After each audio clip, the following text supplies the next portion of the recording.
Stream cipher. In last video we seen that we learned about the block cipher, where we take a block of plain text and convert that block of plain text into cipher text and output in a block. But the stream cipher work in different way.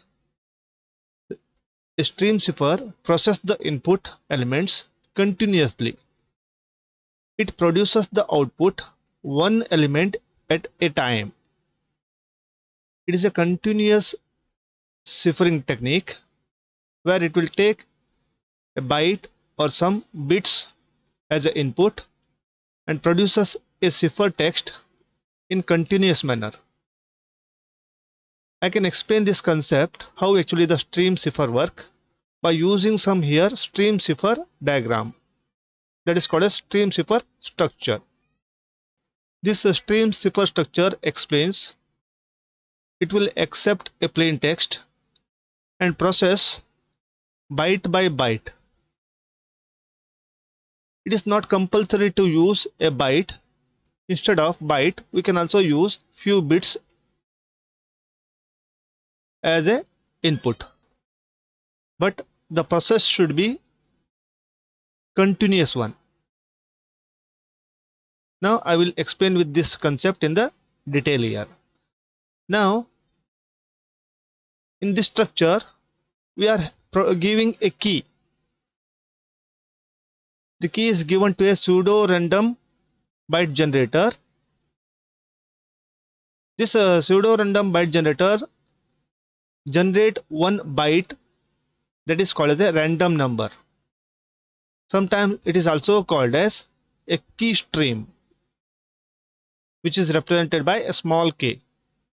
This random number or the key stream is combined with a one byte which is taken from the plain text and convert into cipher text or cipher byte. And this process continues.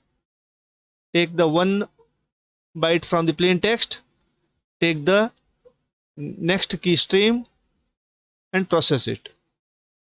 For every byte, this pseudo random generator create one key stream, one random number, and this is added with the plain text byte using an XOR operation.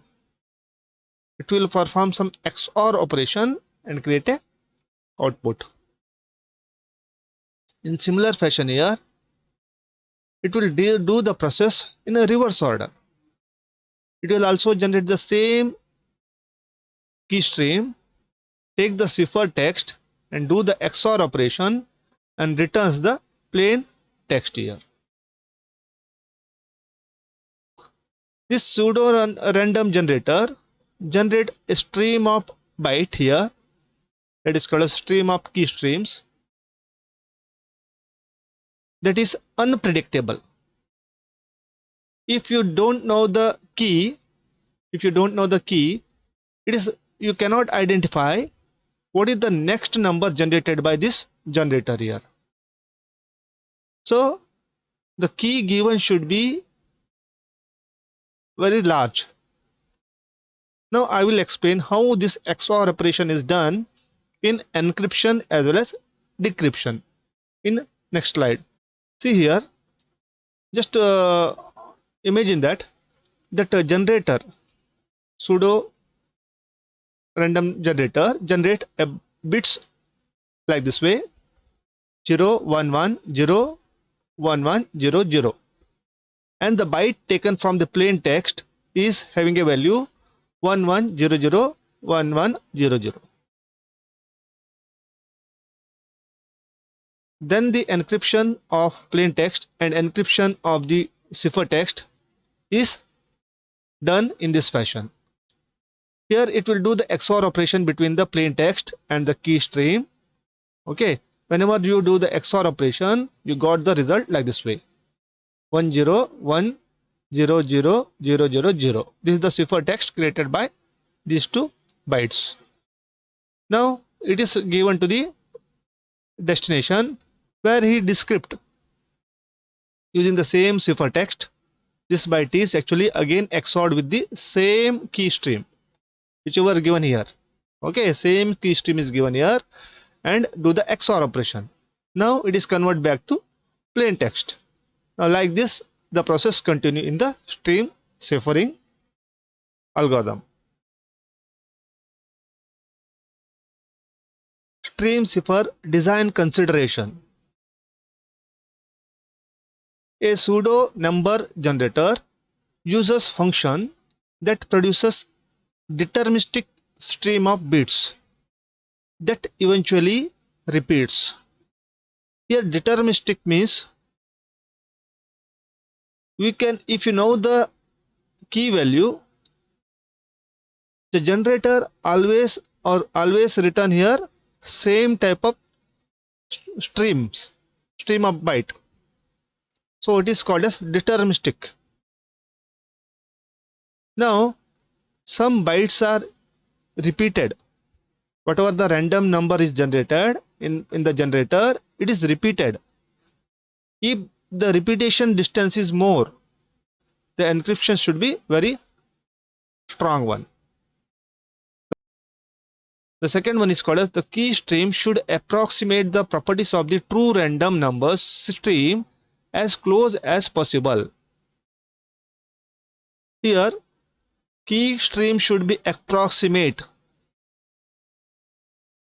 That means key stream is made up of number of bits, zeros and ones. If the 0 and 1s are approximately same or equal, then it's a good key stream. So our generator should generate such type of key streams. Which one will be very hard to analyze. The next one is called as the pseudo random number generator is conditioned on the value of the input key. As I already told, our generator actually depending on the input key provided. To guard against the brute force attack, the key needs to be sufficiently long. With the current technology, a key length of at least 128 bits is desirable. Stream cipher advantages and disadvantages. Now, what is the advantage of stream cipher? Now, the stream cipher is,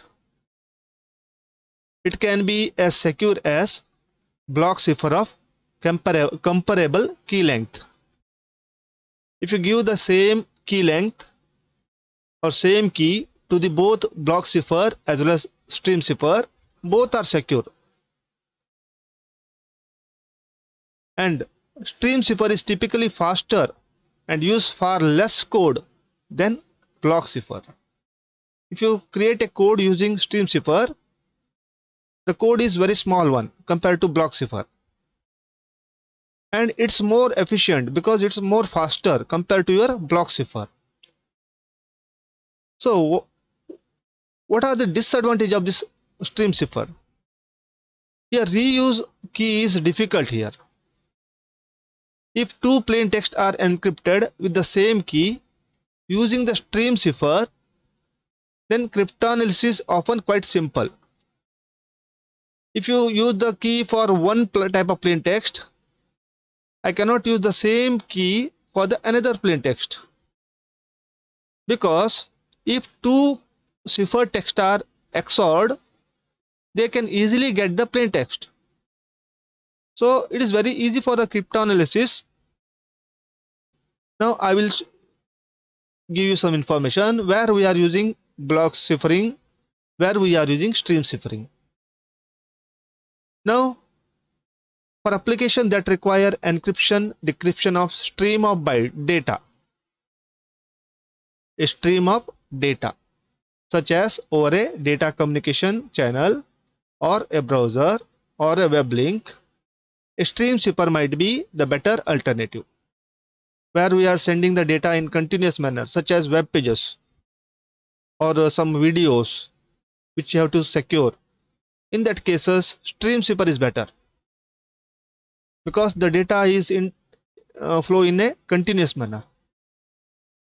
For applications that deal with the block of data, sometimes you are transfer a block of data, such as transfer of file or email or some database. Whenever you are dealing with such type of applications, better to use block ciphers, because block ciphers give sometimes more security than stream cipher.